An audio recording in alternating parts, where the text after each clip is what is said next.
Hello friends, welcome to शिक्षा resource centre. आज है 24 अप्रैल 2021 और 24 अप्रैल 2021 से करंट अफेयर्स के जितने भी इम्पोर्टेंट क्वेश्चन बन सकते हैं वो सारे क्वेश्चन हम इस वीडियो में डिस्कस करेंगे। और उस क्वेश्चन से रिलेटेड जितने भी एक्स्ट्रा फैक्ट होगा तो उस एक्स्ट्रा फैक्ट को हम डिस्कस करेंगे इस वीडियो में।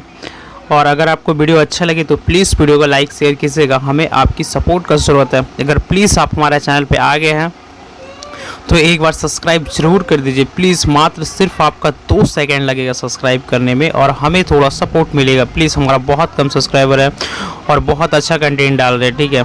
तो प्लीज़ आप चैनल को सब्सक्राइब कीजिएगा। हम आपसे हाथ जोड़ कर विनती करते हैं कि प्लीज़ भाई आप ज़रूर सब्सक्राइब करके हमारा चैनल को जाइएगा।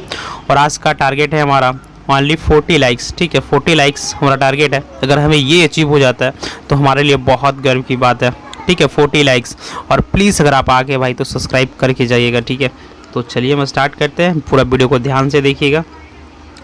पहला प्रश्न है, हाल ही में संयुक्त राष्ट्र अंग्रेजी और स्पेनिश भाषा दिवस कब मनाया जाता है? संयुक्त राष्ट्र अंग्रेजी और स्पेनिश भाषा दिवस कब मनाया जाता है? तो इसका आंसर होगा ऑप्शन बी 23 अप्रैल को। 23 अप्रैल को संयुक्त राष्ट्र अंग्रेजी और स्पेनिश भाषा दिवस मनाया जाता है। अगला प्रश्न है, हाल ही में किस राज्य सरकार ने कोविड-19 योद्धा कल्याण योजना की शुरुआत की है? तो इसका आंसर होगा ऑप्शन बी मध्य प्रदेश। मध्य प्रदेश जो है कोविड-19 योद्धा कल्याण योजना शुरू किया है। अब आया मध्य प्रदेश, तो मध्य प्रदेश की राजधानी है कहाँ? भोपाल। और मध्य प्रदेश का सीएम कौन है? शिवराज सिंह चौहान, ठीक है। और कुछ योजना शुरू किया गया है मध्य प्रदेश द्वारा, जो भी देख लेते हैं हम लोग। कुशल श्रमिकों के लिए रोजगार सेतु योजना, ठीक है। कुशल श्रमिकों के लिए रोजगार सेतु योजना, जीवन शक्ति योजना, एक जिला एक शिल्प अभियान शुरू किया गया है मध्य प्रदेश में। संकल्प योजना, संकल्प योजना में क्या है कि बुजुर्गों को सहायता प्रदान करना। और कुछ भोजताल कहाँ है? तो मध्य प्रदेश में एक शिवराजपुर ब्रिज है, ठीक है। शिवराजपुर ब्रिज है जो कहाँ है? मध्य प्रदेश में। ये चर्चा में क्यों है? क्योंकि हाल ही में यूनेस्को ने इसे ब्लू फ्लैग सर्टिफिकेट दिया है, ठीक है। शिवराजपुर ब्रिज को हाल ही में यूनेस्को ने ब्लू फ्लैग सर्टिफिकेट दिया है। ये बहुत इंपॉर्टेंट हो जाता है एग्जाम के हिसाब से। और कुछ नेशनल पार्क है मध्य प्रदेश में, वो भी देख लेते हैं हम लोग। Kanha national park, Panna national park, Bandhavgarh national park, Sanjay national park, ये सभी नेशनल पार्क मध्य प्रदेश में है, जो कि इम्पोर्टेंट फैक्ट है, आपको इस चीज़ पता होना चाहिए। अगर वीडियो आपको अच्छा लग रहा है तो प्लीज़ लाइक सब्सक्राइब जरूर कीजिएगा। अगला प्रश्न है, हाल ही में किस देश ने बेल्ट एंड रोड समझौते को रद्द किया है? हाल ही में किस देश ने बेल्ट एंड रोड समझौते को रद्द किया है? इसका आंसर होगा ऑप्शन बी ऑस्ट्रेलिया। ऑस्ट्रेलिया क्या किया है कि बेल्ट एंड रोड समझौते को रद्द कर दिया है। ऑस्ट्रेलिया का कैपिटल क्या है? कैनबर्ग। ऑस्ट्रेलिया का सबसे बड़ा नगर कौन सा? तो सिडनी। ये क्वेश्चन में आता है कि ऑस्ट्रेलिया का सबसे बड़ा नगर कौन सा? सिडनी। ऑस्ट्रेलिया का प्रधानमंत्री कौन है? तो स्कॉट मॉरिसन। और भारत और ऑस्ट्रेलिया के बीच एक मालवार युद्ध अभ्यास होता है, ठीक है। मालवार युद्ध अभ्यास में भारत, जापान, अमेरिका और इस बार ऑस्ट्रेलिया भी भाग लिया था। मालवार युद्ध अभ्यास भारत, जापान, अमेरिका और ऑस्ट्रेलिया के बीच हुआ है। अगला प्रश्न है, हाल ही में HDFC बैंक के आसंकालिक अध्यक्ष के रूप में किसे नियुक्त किया है? हाल ही में HDFC बैंक के अंशकालिक अध्यक्ष के रूप में किसे नियुक्त किया है? तो इसका आंसर होगा ऑप्शन सी अतुल चक्रवर्ती को। अतुल चक्रवर्ती को नियुक्त किया गया है। HDFC बैंक का स्थापना कब हुआ? तो 1994 में। इसका मुख्यालय कहाँ है? मुंबई। और HDFC बैंक का CEO अभी कौन है? शशिधर जगदीश, ठीक है। शशिधर जगदीशन। अगला प्रश्न है, हाल ही में फरीद साविर का निधन हुआ, वे कौन थे? फरीद साविर कौन थे? तो इसका आंसर होगा ऑप्शन बी गायक थे। फरीद साविर थे जो एक गायक थे। अगला प्रश्न है, हाल ही में किस देश की सेना प्रमुख आसियान की बैठक में भाग लेगा? इसका आंसर होगा ऑप्शन बी म्यांमार। आखिर सेना देश क्यों भाग लेगा? क्योंकि आपको पता होगा कि म्यांमार में तख्ता पलट है, वहाँ पे कोई शासन नहीं है। वहाँ पे भी शासन किसका है? तो फौज का शासन है, सेना का शासन है। तो इसीलिए जो सेना प्रमुख है वो आसियान की बैठक में भाग लेंगे, ठीक है। अब आया आसियान। तो आसियान का कैपिटल क्या है? नेपिडा, ठीक है। आसियान का कैपिटल क्या है? नेपिडा। म्यांमार का कैपिटल क्या है? नेपिडा। म्यांमार का कैपिटल क्या है? नेपिडा। और सबसे बड़ा नगर कौन सा? यांगून, ठीक है, जिसे रंगून भी कहा जाता था। सबसे बड़ा नगर म्यांमार का कौन है? यांगून, जिसे रंगून भी कहा जाता था, ठीक है। अब आया आसियान। तो आसियान का स्थापना कब हुआ? तो 1969 में। आसियान का स्थापना कब हुआ है? तो 1969 में, 1969 में, ठीक है। और इसका मुख्यालय कहाँ है? आसियान का मुख्यालय कहाँ है? तो जकार्ता, ठीक है। आसियान का मुख्यालय कहाँ है? जकार्ता। अगला प्रश्न है, हाल ही में रासायनिक हथियार निषेध संगठन के बाहरी लेखा परीक्षक के रूप में किसे नियुक्त किया गया है? हाल ही में रासायनिक हथियार निषेध संगठन के बाहरी लेखा परीक्षक के रूप में किसे नियुक्त किया जाता है? इसका आंसर होगा ऑप्शन सी, जीसी मुर्मू को नियुक्त किया गया, ठीक है। रासायनिक हथियार निषेध संगठन के बाहरी लेखा परीक्षक के रूप में किसे नियुक्त किया गया है? तो जीसी मुर्मू को। अच्छा, रासायनिक हथियार निषेध संगठन का मुख्यालय कहाँ है? तो द हेग है, जो नीदरलैंड में, ठीक है। रासायनिक हथियार निषेध संगठन का मुख्यालय कहाँ है? द हेग, जो नीदरलैंड में है, ये याद रखिएगा। अगला प्रश्न है, हाल ही में चुनावी बॉन्ड के जरिए दान देने वाले के नाम सार्वजनिक करने वाली पहली पार्टी कौन बनी है? हाल ही में चुनावी बॉन्ड के जरिए दान देने वालों के नाम सार्वजनिक करने वाली पहली पार्टी कौन बनी है? तो इसका आंसर होगा ऑप्शन बी, झारखंड मुक्ति मोर्चा। अब आए बात झारखंड का। तो झारखंड का कैपिटल क्या है? रांची। झारखंड का सीएम कौन है? हेमंत सोरेन। और झारखंड के गवर्नर कौन है? तो द्रौपदी मुर्मू।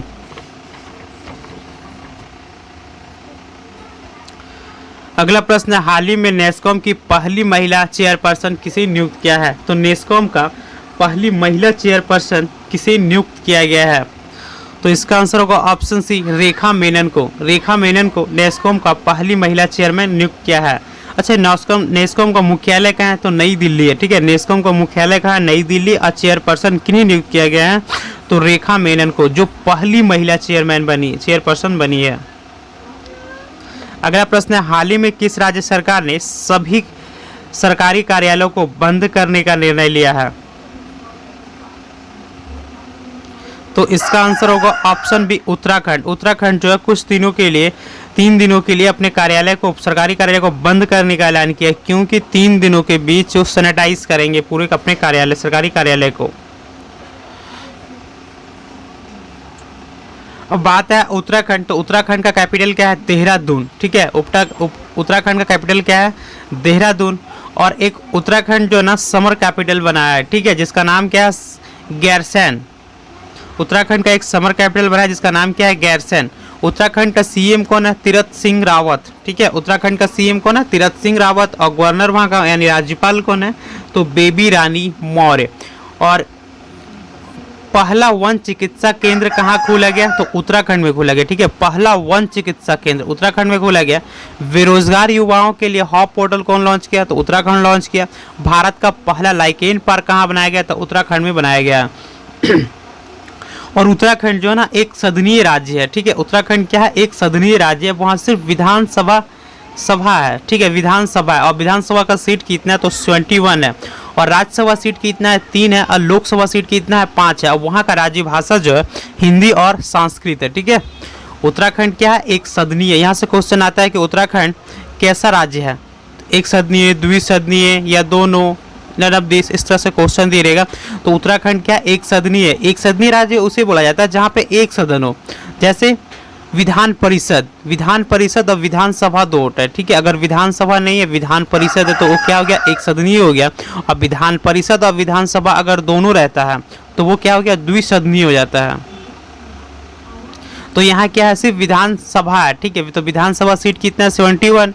राज्यसभा सीट कितना है? 3 है। लोकसभा सीट कितना है? 5 है। और उत्तराखंड का राज्य भाषा क्या है? तो हिंदी और संस्कृत। अच्छा, उत्तराखंड में कुछ राष्ट्रीय उद्यान भी है। जिम कॉर्बेट राष्ट्रीय उद्यान, आपको पता होगा जिम कॉर्बेट राष्ट्रीय उद्यान भारत का सबसे पुराना राष्ट्रीय उद्यान है, ठीक है।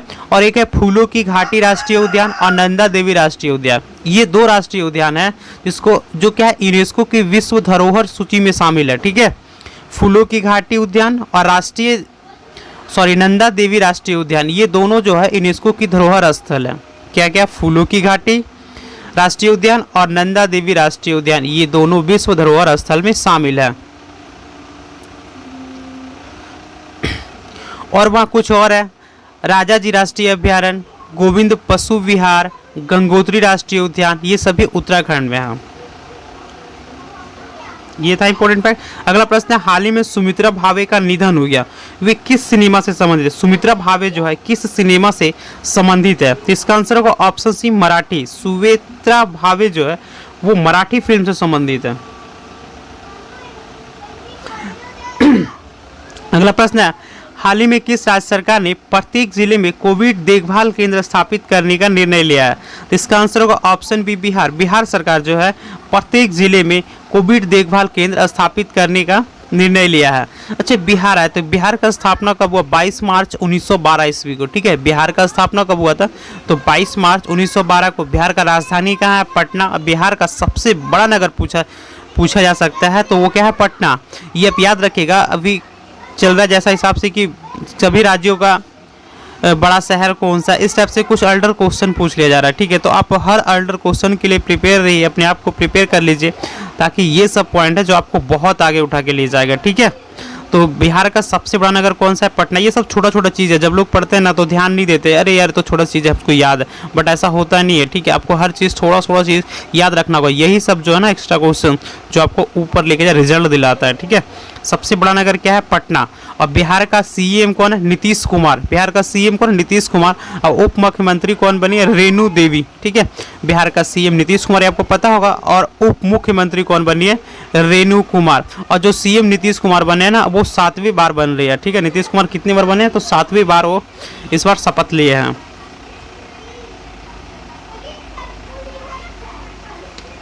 अगला प्रश्न है, हाल ही में S&P ग्लोबल रेटिंग्स ने भारत के जीडीपी वृद्धि दर, ठीक है, वृद्धि दर कितने प्रतिशत रहने का अनुमान लगाया है? S&P ग्लोबल रेटिंग्स ने भारत की जीडीपी का वृद्धि दर कितने % रहने का अनुमान लगाया? इसका आंसर होगा ऑप्शन सी, वृद्धि दर। ये सब क्वेश्चन पूछता है तो ये सब अपना याद रखिए, नोट डाउन कर लीजिए, कॉपी को 1-2 बार देख लीजिए। और हाँ, मैं आपको बताना चाहूँगा कि हमारे ही चैनल पे डेली ना पिछले 10 दिन का करंट अफेयर्स रिवीजन चलता है। ठीक है, इससे क्या होगा कि आपको 100% याद हो जाएगा। आपको कभी याद करने की ज़रूरत नहीं, कभी लिखने की ज़रूरत नहीं। अगर जो भी क्वेश्चन लिखना है, जो बहुत इंपॉर्टेंट क्वेश्चन हम बता दिया करते कि क्वेश्चन ज़्यादा इंपॉर्टेंट है, आपको भी अगर लगे कि हाँ भाई ये अच्छा क्वेश्चन है तो उसे नोट डाउन कर लीजिए। पूरा वीडियो देखने की फिर क्या ज़रूरत है, सिर्फ उसी को पढ़ लेना। लेकिन अभी आप हमारे सेशन के साथ जुड़ जाइए। ठीक है, रामवन सेशन ये और वाकई रामवन साबित होगा। ठीक है, अगर आप हमारे साथ कंटिन्यू जुड़े रहते हैं, हम डेली एक वीडियो डालते हैं जो 50 से 45 मिनट का वीडियो होता है, उसमें 170 क्वेश्चन चल रहा है। ठीक है, 170 क्वेश्चन है, पिछले 10 दिन का, 10 से 12 दिन का क्वेश्चन होता है। तो बहुत ही ज़बरदस्त सेशन है। ठीक है, आप हमारे साथ जुड़ के देखिए, आपको बहुत फ़ायदा होगा। ठीक है, तो चलिए हम लोग आगे बढ़ते हैं। अगला प्रश्न है, हाल ही में मध्य प्रदेश का कोविड केयर सेंटर कहाँ बना है? हाल ही में मध्य प्रदेश का सबसे बड़ा कोविड केयर सेंटर कहाँ बना? सबसे बड़ा कोविड केयर सेंटर, ठीक है, सबसे बड़ा, मिसप्रिंट हो गया, सबसे बड़ा कोविड केयर सेंटर कौन सा बना? इसका आंसर होगा ऑप्शन बी, इंदौर में बना है।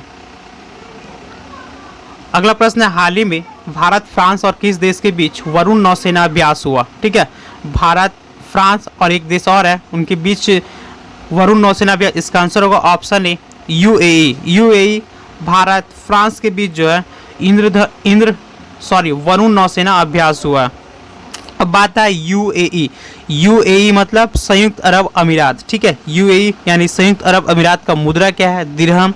इनकी राजधानी क्या है? Abu Dhabi. अगर आपसे पूछ दे कि संयुक्त अरब अमीरात का सबसे बड़ा नगर कौन सा है, तो ये दुबई होगा। ठीक है, सबसे बड़ा नगर कौन सा है? दुबई है। और संयुक्त अरब अमीरात का राज्य भाषा क्या है? तो ये अरबी भाषा बोलते हैं। ठीक है, संयुक्त अरब अमीरात का राज्य भाषा क्या है? अरबी भाषा है। और यूएई का राष्ट्रपति कौन है? खलीफा बिन जायद अल नहायान। ठीक है, राष्ट्रपति कौन है? खलीफा बिन जायद अल नहायान। और यूएई का प्रधानमंत्री कौन है? मोहम्मद बिन राशिद अल मखतूम। ठीक है, प्रधानमंत्री मोहम्मद बिन राशिद अल मखतूम और राष्ट्रपति खलीफा बिन जायद अल नहायान। ठीक है, और आपको पता होगा कि 2020 का जो आईपीएल हुआ था वो संयुक्त अरब अमीरात में ही हुआ था। ठीक है, तो ये याद रखिएगा, उसमें मुंबई जीता था और दिल्ली डेयरडेविल्स जो है वो रन अप रहे थे, मतलब वो हारे थे फाइनल। ठीक है, मुंबई जीता था और दिल्ली रन अप रहा था। तो ये था हमारा आज का करंट अफेयर्स का सेशन। तो आप हमें बताइए कि ये वीडियो आपको कैसा लगा, ये कमेंट बॉक्स में ज़रूर आप कमेंट कीजिएगा। और अगर वीडियो आपको अच्छा लगा है तो लाइक और सब्सक्राइब शेयर ज़रूर कीजिएगा हमारे चैनल को। और हाँ, आपको बता दें, फिर से एक बार मैं बता देना चाहूँगा कि हमारे ही चैनल पे 10 दिन का रामबाण सेशन चल रहा है। ये ज़बरदस्त सेशन है भाई, आप जुड़ के देखो, आपको बहुत फ़ायदा होगा। आप मेरे बात पे यकीन करो, ये कोई गलत चीज़ नहीं है भाई। आप जुड़ के देख लो, अच्छा ना लगे कोई बात नहीं, लेकिन जुड़ के देखो, आपको 100% फ़ायदा होगा। अगर आपको लगता है कि हमारा करंट अफेयर्स वीक है, नहीं हो पा रहा है, तो आपके लिए बहुत फ़ायदेमंद होगा भाई, रामबाण साबित होगा। ठीक है, तो चलिए हम लोग मिलते हैं नेक्स्ट वीडियो में। और प्लीज़ अगर आप हमारे चैनल को अभी तक सब्सक्राइब नहीं किए तो प्लीज़ रेड कलर का बटन होगा, उसे सब्सक्राइब कीजिए। हमें आपकी सपोर्ट का ज़रूरत है, प्लीज़ आप हमें सपोर्ट कीजिए। आपका करंट अफेयर्स को पानी करना मेरा फ़र्ज़ है भाई। ठीक है, तो चलिए हम लोग मिलते हैं नेक्स्ट वीडियो में। जय हिंद।